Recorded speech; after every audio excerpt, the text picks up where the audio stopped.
علیکم ورحمۃ اللہ وبرکاتہ۔ بسم اللہ الرحمن الرحیم۔ قال النبی صلی اللہ علیہ وسلم انا خاتم النبیین لا نبی بعدی او کما قال علیہ الصلاۃ والسلام۔ النصیحہ قرآن و سنت اکیڈمی کی طرف سے آن لائن ختم نبوت کورس کی 11ویں نشست ہے۔ محترم سامعین، آج کی ہماری گفتگو کا عنوان ہے قادیانی اور مرزائیوں کی وجوہ تکفیر، یعنی کن وجوہات کی بنا پر قادیانیوں کو کافر کہا جاتا ہے، کیا وجہ ہے کہ جس کی وجہ سے قادیانی اور مرزائی کافر ہیں۔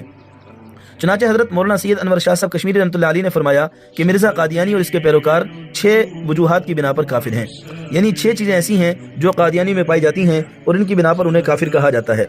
نمبر 1، ختم نبوت کا انکار۔ چنانچہ تمام قادیانی ختم نبوت کے انکار جیسے بڑے گناہ کے مرتکب ہیں، کیونکہ ختم نبوت کا انکار کیا جبھی تو مرزا قادیانی کو نبی مانا۔ حالانکہ ختم نبوت ایک ایسا متفقہ اور اجتماعی مسئلہ ہے کہ اس کائنات کے تمام اکابرین حضرات صحابہ کرام رضوان اللہ علیہم اجمعین، تابعین، تبع تابعین، محدثین، مفسرین، علماء اور اولیاء اللہ تمام کے تمام اس بات پر متفق ہیں کہ حضور خاتم النبیین صلی اللہ علیہ وسلم آخری نبی ہیں، آپ کے بعد کوئی نیا نبی نہیں آ سکتا۔ تو اس متفقہ اور اجتماعی عقیدے کا انکار کرنے والے مرزائی ہیں اور اس بنا پر انہیں کافر کہا جاتا ہے۔ نمبر 2، دعوی نبوت، یعنی نبوت کا دعویٰ کرنا اور پھر یہ بھی کہنا کہ یہ ایسی ہی نبوت ہے جیسا کہ تمام پچھلے گزشتہ انبیاء کرام کی تھی، یعنی مرزا قادیانی نے دعوی نبوت کیا اور ساتھ ساتھ یوں بھی کہہ دیا کہ جو میں نبوت کا دعویٰ کر رہا ہوں یہ میری نبوت ایسی ہے جیسا کہ گزشتہ تمام انبیاء کرام کی ہوا کرتی تھی۔ نمبر 3، وحی کا دعویٰ اور پھر اپنی وحی کو واجب الایمان قرار دینا، یعنی یہ کہنا کہ مجھ پر جو وحی آتی ہے میں خود بھی اس پر ایمان لاتا ہوں اور تمام کے تمام لوگوں پر واجب ہے کہ اس پر ایمان لائیں۔ نمبر 4، حضرت عیسیٰ علیہ السلام کی توہین کرنا۔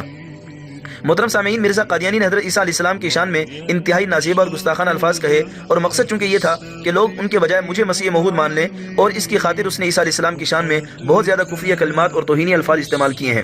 اس بنا پر مرزا اور اس کے ماننے والے تمام کافر ہیں۔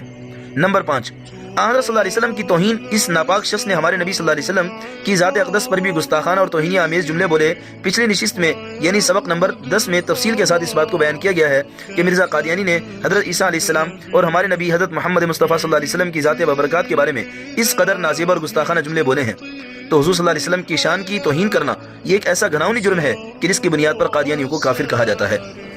نمبر 6، عام امت محمدیہ کی تکفیر، یعنی امت کے لوگوں نے جب مرزا قادیانی کو نبی نہ مانا تو اس نے یہ کہا کہ جو لوگ میری نبوت کو نہیں مانتے وہ کافر ہیں، گویا پوری کی پوری امت کو اس نے کافر کہہ دیا۔ تو گویا پوری امت کو کافر کہنے والے در حقیقت یہ خود مرزائی قادیانی اور مرزائی ذریت ہیں کہ جن لوگوں نے آگے بڑھ کر پوری کی پوری امت کو کافر قرار دے دیا، اور نہ صرف کافر قرار دیا بلکہ ذریت البغایا یعنی کنجریوں کی اولاد کہا۔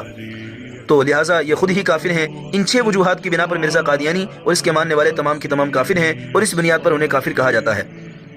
آئندہ نشست میں انشاءاللہ ہم اس بات کو بیان کریں گے کہ قادیانی اور دیگر غیر مسلموں کے اندر کیا فرق ہے۔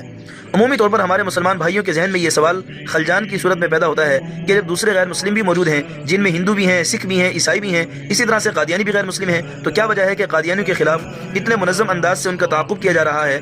تو آئندہ نشست میں انشاءاللہ ہم اس سوال کا تفصیل کے ساتھ جواب دیں گے۔ دعا ہے اللہ رب العزت ہمیں عقیدہ ختم نبوت کو سمجھنے کی اور اس کو آگے پھیلانے کی توفیق عطا فرمائے، اور روز محشر حضور خاتم النبیین صلی اللہ علیہ وسلم کے دست مبارک سے جام کوثر اور آپ کی شفاعت نصیب فرمائے۔ السلام علیکم ورحمۃ اللہ وبرکاتہ۔